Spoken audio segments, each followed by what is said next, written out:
Mr. Chair, hindi po kami nagbabakasyon, Mr. Chair. Ang DOE, 2 days lang. Tama ba yun? Parang wala kayong urgency sa katawan, ayos lang. Can you please explain the rationale for this madness? At nagagalit ang tao, 2 araw lang kayo magtatrabaho sa harap ng krisis? Yan kasi, Hindi po. sinabi ninyo kanina na yung i-accelerate yung approvals. Ang daming nagre-reklamo, wala daw silang mahagilap sa DOE. Namamatay na yung tao ng gutom, hindi na makapaghanap buhay. Wala nang ani, wala nang pagkain. At ang DOE ay nagbabakasyon. All of them are working even harder now than we, kahit ano. Dapat lang po, dapat lang. But how does DOE manage the crisis if half of its personnel is away? Kahit i-zoom mo pa yan nakatakot-takot, kung nangangalahati lang at 2 araw lang, yan lang talaga maaasahan. Hirap na hirap yung mga pumupunta sa DOE, magpapapirma sa PNOC, walang tao. Andito Section 3 mo Eto, the DOE shall implement a hybrid work arrangement whereby officials and employees shall render 2 days on-site work per week. Ibig sabihin, wala sila doon. Sino naman ang magtatrabaho? Sinong pipirma? Sinong kakausapin? Sino mag-a-approve ng kinakailangan natin kapag ganyan? Kaya pala, pag nagtatanong kami, wala na kayong sinabi, kundi pag-aaralan, ire-review, babalikan, pagmimitingan. Kasi nga, 2 days a week. Thank you very much. Of course, we have many comments about both the presentation of Secretary Balisacan in view of our experience in the past of the 2 oil shocks referred to in the 70s. It was very clear then that there would be a short-term plan which would comprise immediate relief as well as demand reduction and fuel efficiency. So 3 bagay yun dati, no? So maliwanag nun. Ngayon parang patse-patse, kulang-kulang yung ating plano, maliwanag yon. So unang-una yung energy stockpiling, ano? In addition to stability, I would enjoin everyone to also look for expansion because we don't know how long this is going to last. And one of the key efforts then, as mentioned by Secretary Garin, was diplomacy. Appropriately, we have Secretary Lazaro. However, hindi ko maintindihan kung bakit magpepermiso pa tayo sa US para lang bumili sa Russia, samantalang may Russian ambassador naman dito na mabait naman. Are we no longer a sovereign nation with diplomatic relations with Russia, with Iran? Ang Iran was very, very helpful during the Houthi pirates issue with the seafarers. Ang laking tulong nila sa atin. At ganon din ang ASEAN na ang balita, ang Brunei, nagpapadala na ng langis sa ibang LGU, hindi dito. At yung demand side restrictions, syempre, encouraging oil-saving behavior. Baka yung ibang may edad dito, naaalala pa ninyo si Chiquito sa Asyong Aksaya. Siguro maibalik na lahat yan dahil kailangan talaga natin transport restrictions, carpooling. We are making that effort in any case, reduction of speed limits, fuel, and other rationing. Intindihin natin, marami na nating ginawa niyan. At sa medium term, maliwanag yung monetary and fiscal stabilization.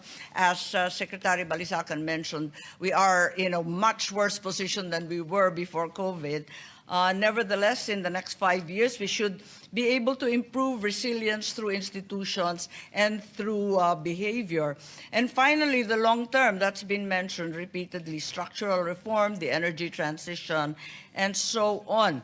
Napakaraming dapat pag-usapan. Subalit ako ay tututok predictably, syempre, doon sa agriculture, nandito naman si Secretary Laurel, baka naman matulungan tayo. Dahil alam po natin na nakakapagtaka, sabi nga ni Senator Marcoleta, bakit tayo na ang pinakamataas sa ASEAN? Nasa 280% increase, samantalang yung iba 10 pesos lamang. Ba't ganon? Pati Singapore, mas mura na sa atin. At ang pinakamalala dyan, yung diesel talaga ang lumobo. Ang diesel tumatama na sa agrikultura. We have very, very dismal news today from Pangasinan, from our fishing coastal areas, from Palawan, Zamboanga, Jensan. At ang sabi nga sa Soxargen, 1 to 2 weeks talagang patay na kami.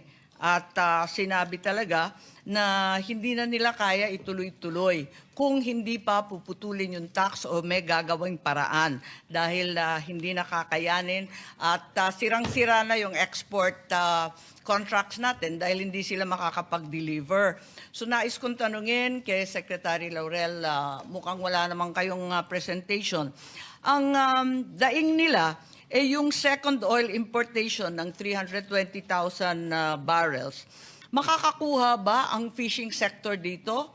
Kayo ang expert sa fishing. Ano po ang masasabi natin? Pati yung ating mga magsasaka, nakaraang buwan, anihan. Yun, problema sila. Di ba? Kasi nga, anihan, wala namang mabiling krudo. Ngayon, ito naman fishery sector natin, nag-open season noong Pebrero, kailan ba? Biglang wala na talagang mabili na ma-afford. Ano bang magagawa natin para sa kanila?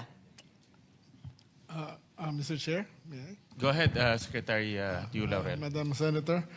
Basically, talagang titirik talaga yung ating fishing sector, lalo na yung commercial. Let's say, talking about General Santos fishing operators dahil ating 40% to 50% yung kanilang cost of production based on fuel.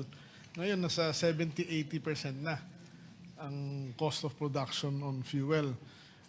Kung hindi tatama ang presyo at 150 pesos per kilo ang kanilang benta, they will surely lose yung tinatawag na landed selling price.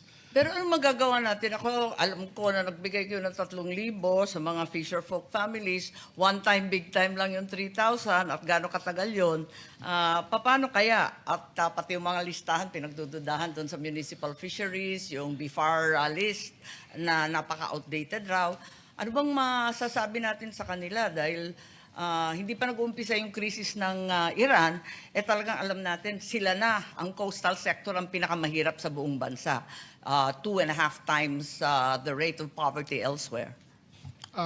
Mr. Chair, well, ang iniisip namin, basta kung mapopondohan lang, ay, let's say, sa commercial fishers and coastal fishing boat, kahit yung municipal na malalaki, for every kilo na binaba nila sa fishport ng gobyerno, bibigyan sila ng 10 pesos. But of course, that has to be funded. So that will help. Maari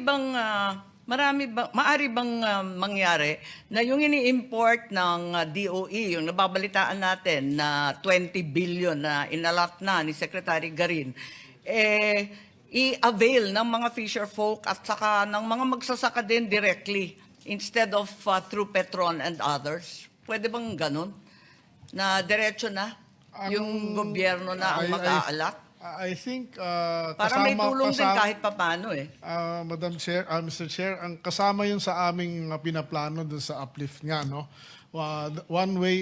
Isang napag-uusapan namin dun is magbigay ng voucher per liter, like 10 peso per liter na voucher to the transport ng agri, no? Tapos sa fisher folk, then maybe sa mga fishing boats for their purchases ng fuel. The other idea is yung sa fisher folks nga is landed cost, no?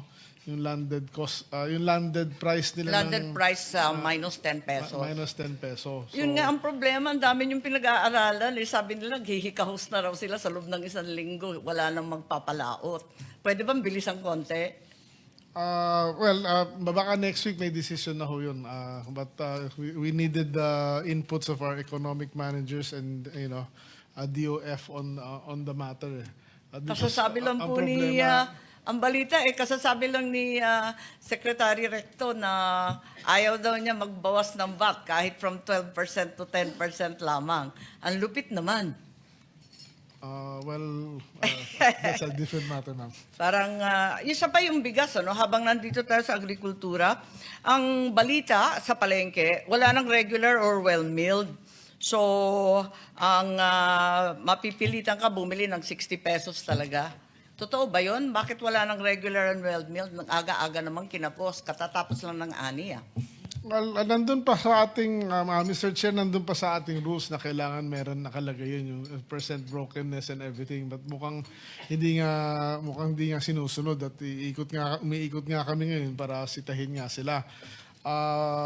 Doon naman sa presyo ng imported rice, meron na kaming iaakyat no, sa ating Pangulo from NPCC na rekomendasyon niya na bigyan ng price cap yung imported rice na 50 pesos per kilo and hopefully before the end of the month ho, ma-implement namin yun. Hindi ba pwede magkaroon ng SRP din? Parati namin sinisita yung DTI at yung SRP hindi naman nasusunod. Mas malala naman sa DA. Halimbawa sa baboy, yung 170 naging 350 na sa retail. Ang laki ng Linobo, 170 pesos, yung live, ano? Ngayon, 230 na, yung live. Wala bang SRP dyan, tulad ng sinasabi ng ibang senador? Bakit naman lumulobo dito sobra-sobra sa ibang bansa? Hindi naman ganito. At saka bakit yung DA, wala namang control dyan?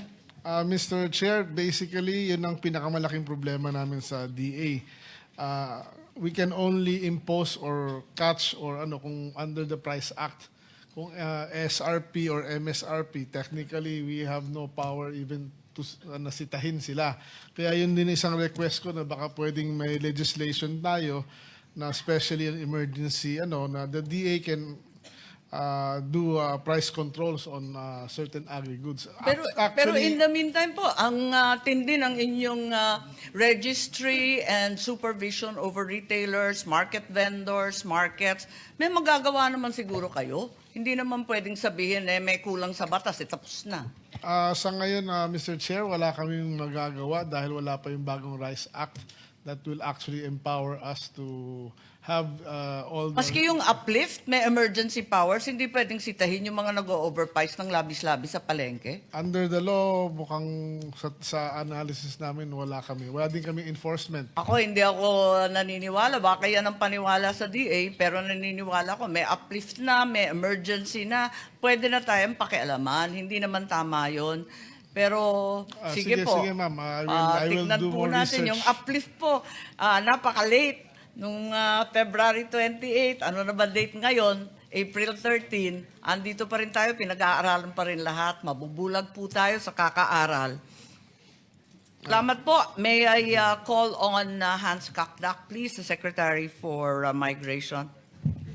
Yes po, ma'am. Yes. Ang balita, marami na rin nakauwi.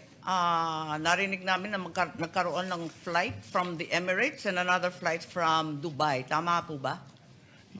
Yes po, ma'am. We had an 8th charter and one arriving this afternoon. Yes So, po, ma'am. Yes, there were a Bale, 9th charter. ikatlo? Yung darating. We have had 9 charters and of course, pero din hong commercial flights, sinasabayan ng commercial flights yung charter, so around 5,400 po.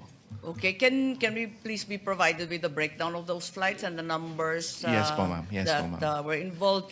Marami po kasi nagre-reklamo, sang katutak yung reklamo ng ating mga OFW na pineperahan daw ng gobyernong ito ang kanilang mga tiket kung paano daw nangyari na 190 pesos kada repatriation from the Middle East to the Philippines. Samantalang tumutulong yung Emirates government, pati yung Dubai, lahat tumutulong. Bakit times 3 daw yung pera? 65.36 million ang gagastusin. Hindi pa tapos ang issue sa Public Works Flood Control. Eto na naman kayo, wag naman sana pati kami gamitin. Ang dai-dai pong email, ang dami-dami ring reklamo. Pakipaliwanag bakit lumobo ng labis-labis, parating sinasabi yung fuel cost. Hindi naman nag-times 3 ang airline ticket at yung insurance hindi rin nag-times 3. Bakit sa DMW nag-times 3? Ma'am, yung pong charter ticket per person runs up to a range of 96,000 to 127,000 per person. We charter a plane out of a Dubai charter company.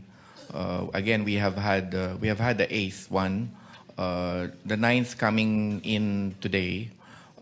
Chartering is our deemed method to bring people home faster. Dahil po dito, in a span of 5 to 6 weeks, nakapagpauwi po tayo ng 5,400 OFWs and their dependents. It will entail a cost, ma'am, to charter a flight. If we did this commercially, there's only one airline out of Dubai, and that's EK. It will take a bit more time. Ang estimate namin, maybe 3 to 4 weeks to bring in the same amount we brought in through charter. But having said that, ma'am, with the current ceasefire, nag-open up na yung seats.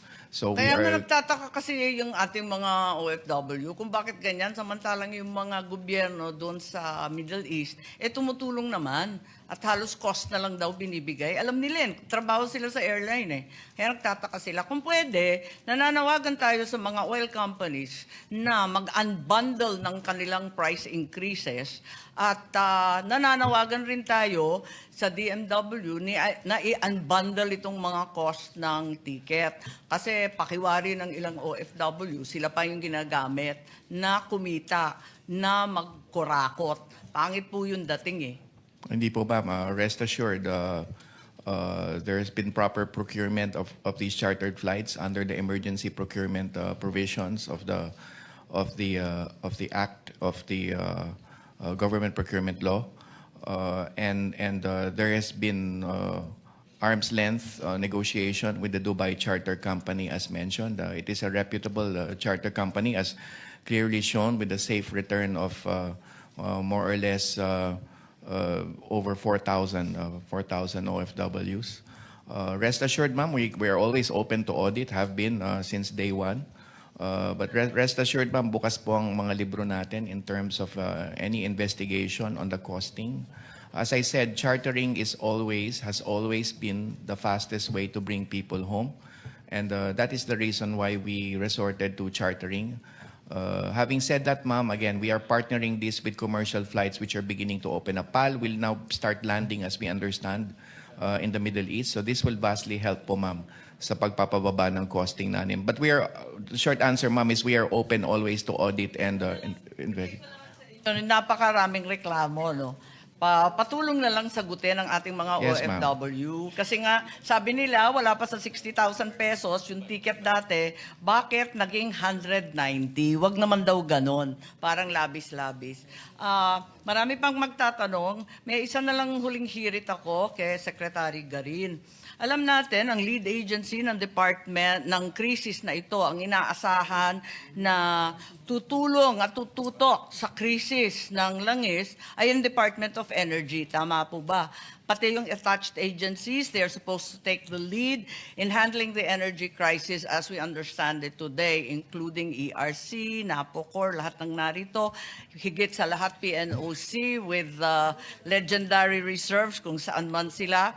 And this is stated in your mandate. And the President also wrote that, in fact, there would be a cutting back in government agencies to 4 days. However, I am in possession of Department Order DO 2026-03-0006, under which the department, through the order of the Secretary, has adopted only 2 days of on-site work per week, with only 50% of DOE officials and employees reporting. And the rest is all work from home. In comparison to Memo Circular 114, they were mandated for a 4-day on-site work arrangement.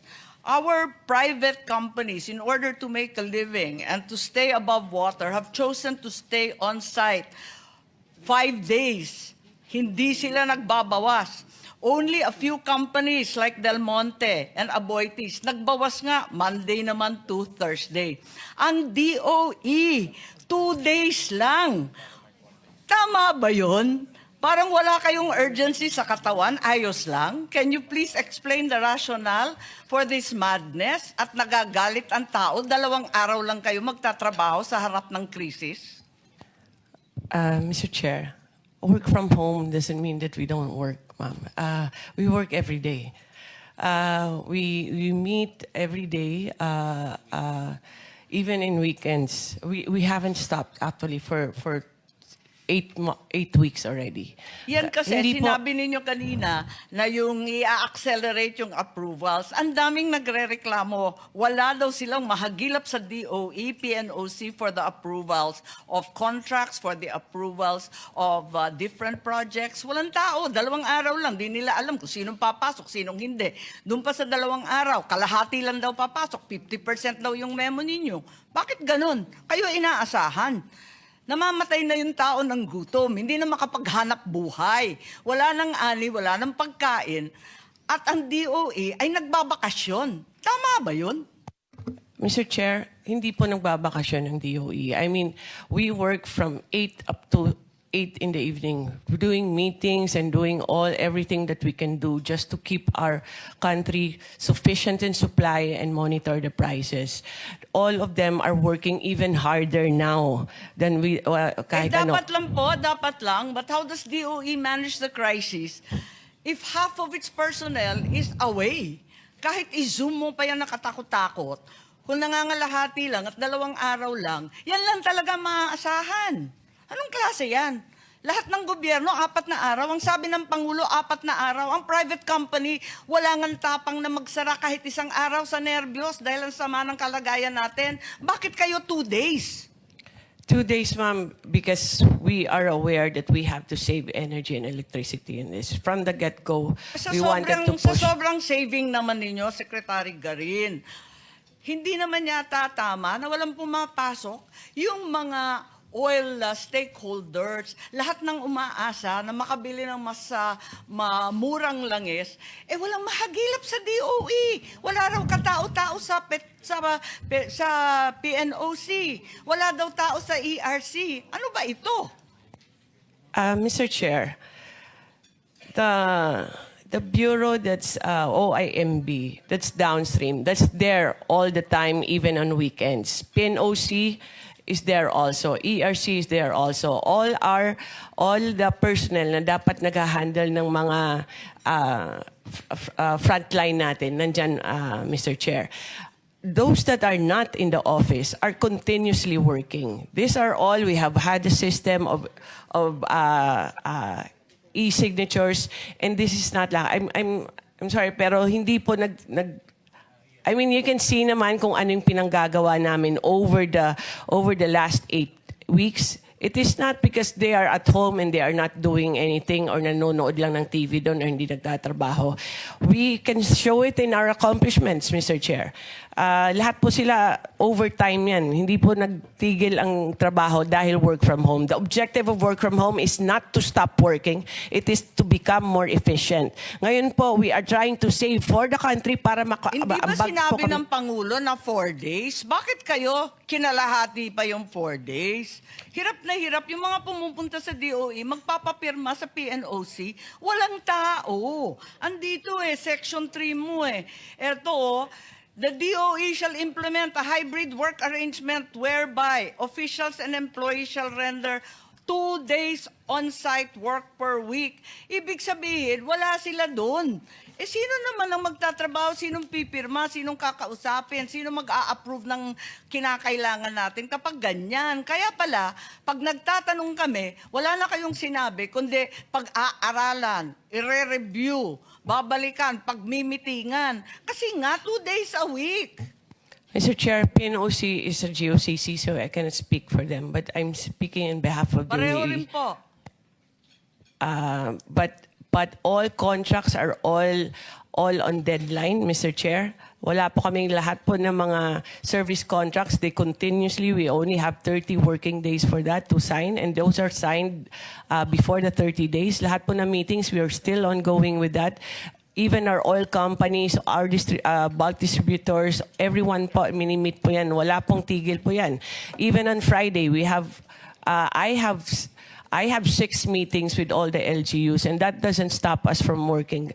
Just the fact that baka sa iba po pag work from home di sa magtatrabaho pero eto po yung DOE nagtatrabaho. I don't know what the arrangement is with PNOC. Secretary naman, paano pipirma ng mga permitting na sinasabi nyo na accelerated hybridization? Paano pipirma ng iba't ibang mga renewable projects? Walang tao dun sa opisina. We're automated, Mr. Chair. Pambihira. Hindi naman online yung approval eh. It's online, Mr. Chair, because of the EVOS. Hindi po. Marami po nagre-reklamo.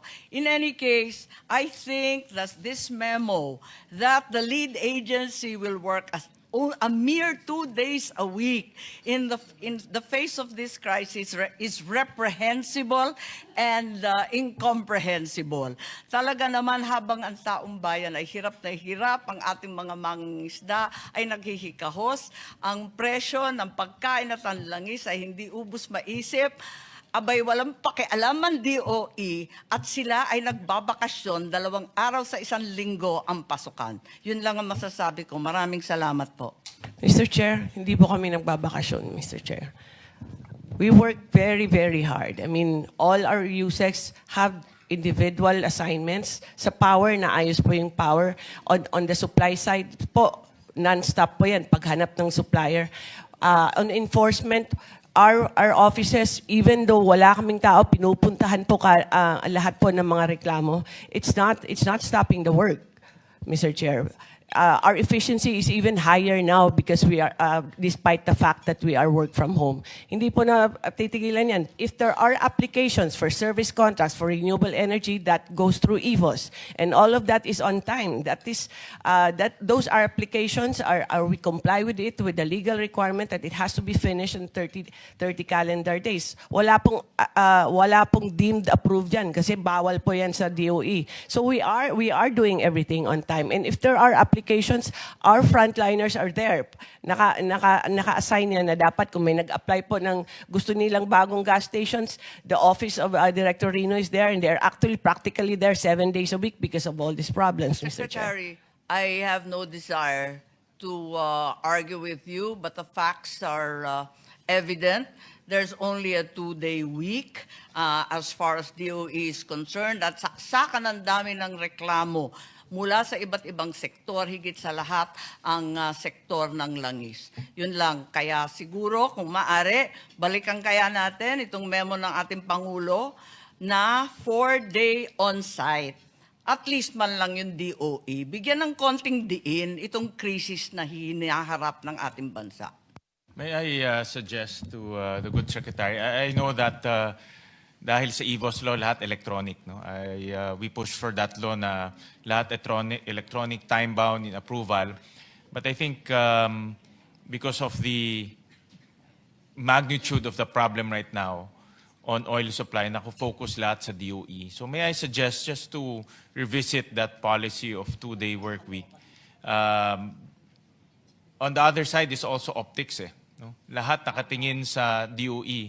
Pero kung 3 beses sa 1 linggo, hindi nakikita, no? There's also the optics problem rin in that sense. No? So may I just suggest to revisit that. Tingnan kung talagang effective and efficient ang nagiging out.